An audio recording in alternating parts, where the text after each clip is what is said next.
everyone and welcome to this week's Facebook Live. So today we're talking career. We're looking at resumes, cover letters and job interviews.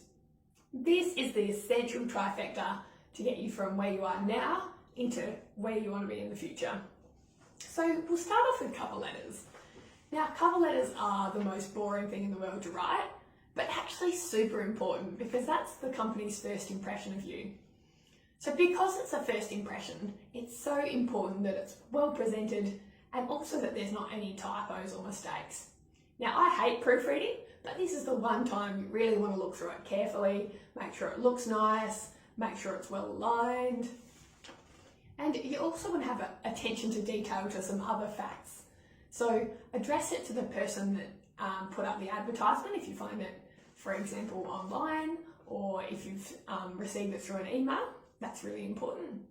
Make sure as well that it's in a classic letter format, and it is also really good to identify what position you're applying for. Even though the company will generally know, this just makes it easier for them to identify that. A couple of other tips with cover letters: keep it concise. No one wants to read 8 pages, and make sure you address all of the selection criteria. Now, when you're addressing selection criteria, it's good to give specific examples. You don't want to do a Donald Trump and be like, I am the best communicator in the world, or I can handle the most clients out of everyone that I've ever met in my life. Because even though it sounds impressive in a sense, everyone can say that. What you want to show them is that you're not like everyone and that you can actually deliver on the skills. It's not just all talk. So for example, with communication, rather than being like, I am the best communicator ever, why don't you say, during my work as a counsellor in my previous role, I developed excellent So from my work as a counsellor, I developed excellent active listening skills by listening to the clients. I also learned how to clearly communicate my expectations to co-workers and to the clients. That's specifically outlining what you can do. If you can make that even more specific with specific statistics, that's great.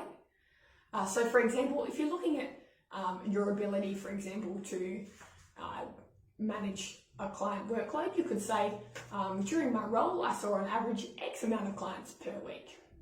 That gives them an example of specifically what you can do and backing that up. If you're looking at showing them an improvement that you've made, that's also great. So a comparison can be really useful.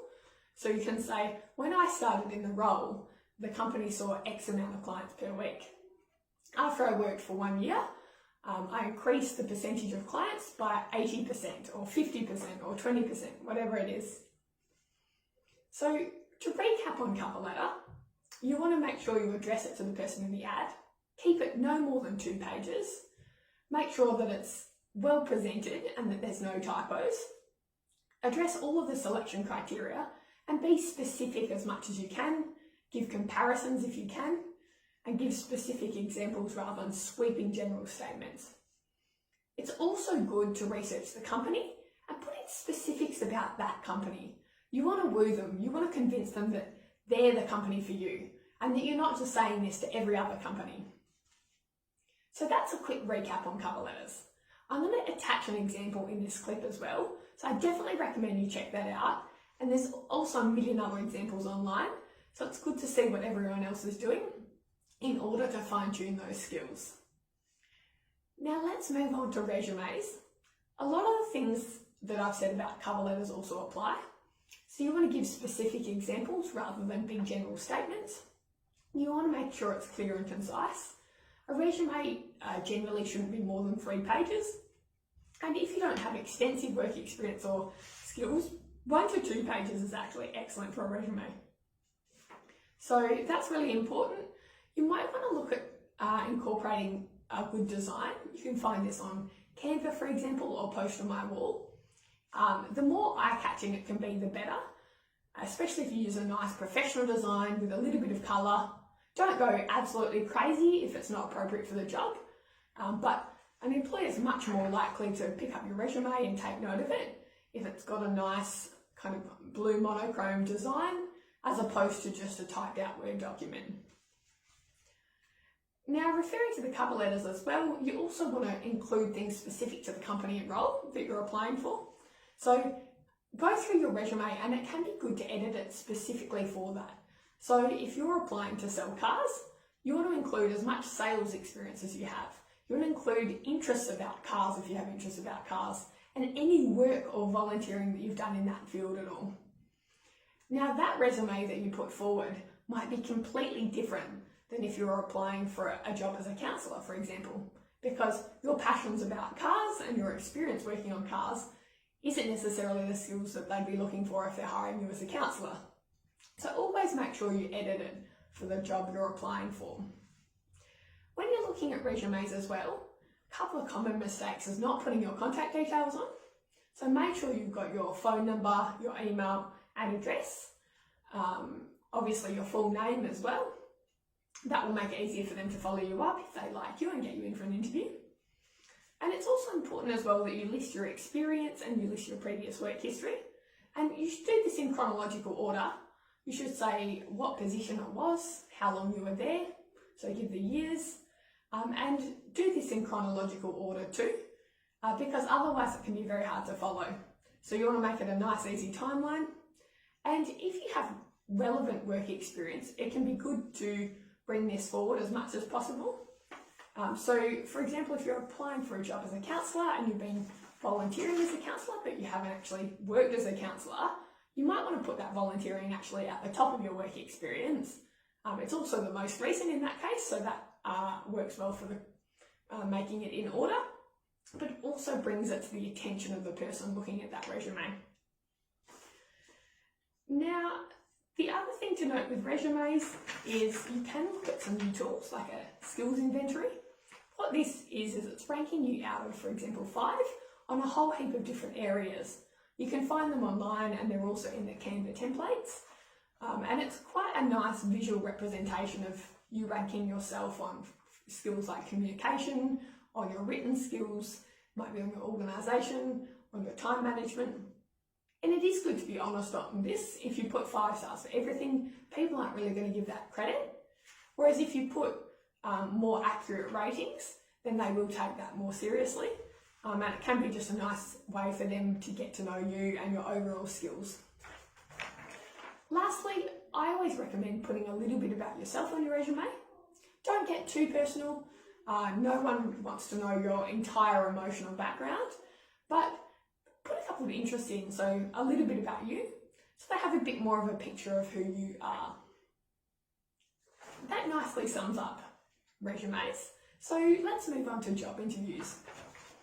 When you're going into an interview, it probably goes without saying that confidence is essential.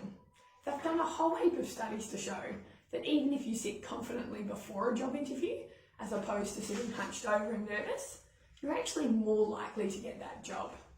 So confidence is everything. What confidence means is good body language, talking clearly and confidently. It might be approaching the job interviewer for a handshake, if it's not COVID times and that's off the table. And then just making sure that you can take up some of the space in the interview room. So don't shrink into yourself and talk really quietly. Make sure it appears that you're comfortable being there, you're comfortable with the presenter. And if you're doing the walk, so the awkward kind of walk into the job interview, but sometimes you don't really know what to say, sometimes it can be good just to make really light conversation, to make it clear that you're really confident to be there and that you can handle any situation that comes at you. Now, confidence can be hard, and if that's something that you struggle with, it's definitely an awesome thing to work on. You can do that with counselling or groups, and if you feel like maybe you can fake it, you can also fake it until you make it, and that can sometimes help build it up for the future. Now, the next important note is that in an interview, you'll almost always be asked a question that either you can't do that, you have no experience in that area, or you're not really sure exactly what they're talking about. In that situation, never answer with something super negative. So never be like, no, I have no skills in that area. Make sure you always frame it honestly, but with a positive. So you might like to say, I haven't had direct experience selling cars before, but I do have extensive retail experience. So I'm very confident with the sales side of things, and I'm confident that I'll pick up the skills in the automotive industry because I'm a fast learner. So what that's doing is that's completely reframing it so that the employer feels like you know what you're doing, as opposed to you just saying, oh no, I couldn't do cars, because that may affect your chances of getting the job. So to recap on those two, if you're asked a question you don't know, you can reframe it to bring forward skills or experience that you have that's relatable, or in a case that it's something that you just completely can't relate anything to, then it's also okay to be like, I don't have any direct experience in that, but I am really open to learning, or I'm really looking forward to learning, and I'm confident that I'll pick it up quickly. So that way you're giving them confidence that it's something you can learn on the job.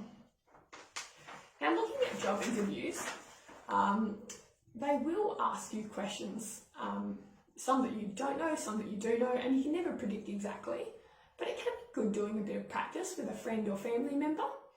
And to give you a bit of an idea of some common job questions that I've experienced when I've been to different interviews, you're often looking at things like, tell me a little bit about yourself. What are your strengths? What are your weaknesses? What work experience do you have in this area? They'll often ask you too, what do you do in your spare time? Or they might ask you to describe a difficult situation that you've been in a past role and how you overcame that situation. So it's really good to brainstorm, essentially write down all the possible questions you can think of and brainstorm some answers, because if you're prepared with some good answers to those, then you're much more likely to impress them and hopefully get the job. You can find millions of other questions online too, so you can definitely Google those. If you have any other questions too, feel free to comment in the link and I'm happy to answer those. Otherwise, like I said before, I'll put up a sample resume and cover letter, so check those out, and all the best getting your dream job.